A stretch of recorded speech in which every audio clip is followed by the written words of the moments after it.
I'll secure my gun down there. It's not often you get a first-hand look at life inside jail. Today, we're doing just that. So we're now entering the secured part of the facility, okay? With Williamson County Sheriff Robert Chody. I'll come in at 2 in the morning sometimes. I can't sleep at home or something. Chody remembers names. Hey, you tell your chief deputy happy birthday today. You know it's AJ's birthday today, right? And standing inside an empty jail pod, we learn Chody remembers the inmates are human too, making simple fixes in his jail, like these new mattresses with pillows and a microwave. They're happy. They feel like that they have their morning cup of coffee. That was something they weren't getting, and we've had no issues with that. It's not about being inmate friendly, but they are human beings.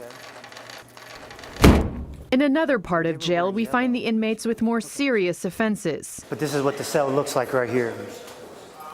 And hallways under constant watch. Their job is to come up here and watch to make sure the inmates that are in these cells, they're on suicide watch, to make sure they're not harming themselves. We've already prevented, since I've been in office, 3 or 4 suicide, actually taking them off from hanging themselves. So, and they get no recognition for it, except what I tweet out. That recognition is important to Sheriff Chody. In his first year in office, Chody has grown his social media presence. Thousands of Twitter followers now more aware of what's happening in Williamson County's 1,100 square miles. Tweeting, social media, it's different for some of us that have been around here because we're not used to that. Ask him if it burns the case if we tweet it. If it does, then we don't tweet it, okay? He stays up and he will be on that phone, sometimes at 2 in the morning. Beverly Chody, Robert Chody's wife and mother of his 4 children. Until bedtime, until he finally goes to sleep, he's working. Yeah, he keeps us pretty busy with it. Now the news is watching what Williams County Sheriff's are. They're watching our Twitter. It's true, we are watching. These stories, all on your news feed because of tweets from Chody. Sheriff Robert Chody tweeted a lyric from the Smash Mouth song All Star. What has changed? Lots. Chief Deputy Roy Feacock.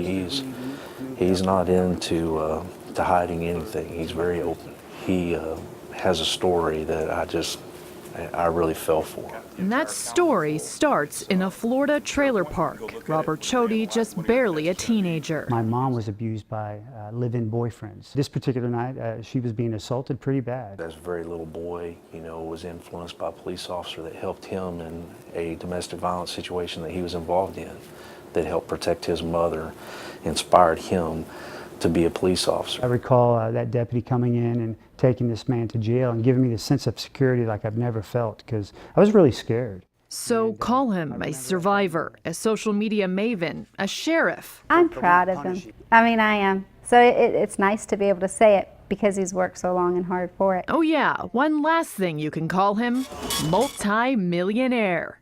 It was very shocking to actually sit there and do that and see all 6 numbers right in front of you. So I was calm. He got a little,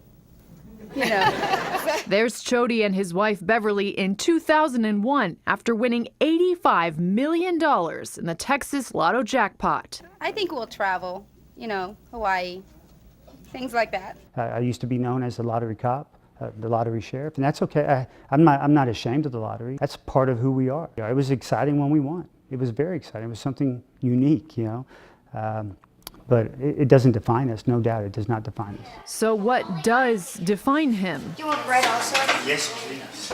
He's probably one of the hardest working guys around here. Any day, at any time, he could walk away from here and never look back. But that's not what's in his heart. But we look at this as a calling from a higher power. Ultimately, it's the things that can't be bought. If I lived in a trailer to this day, as long as I had my children, my wife, I'd be content with that. Kris Betts, KVUE News.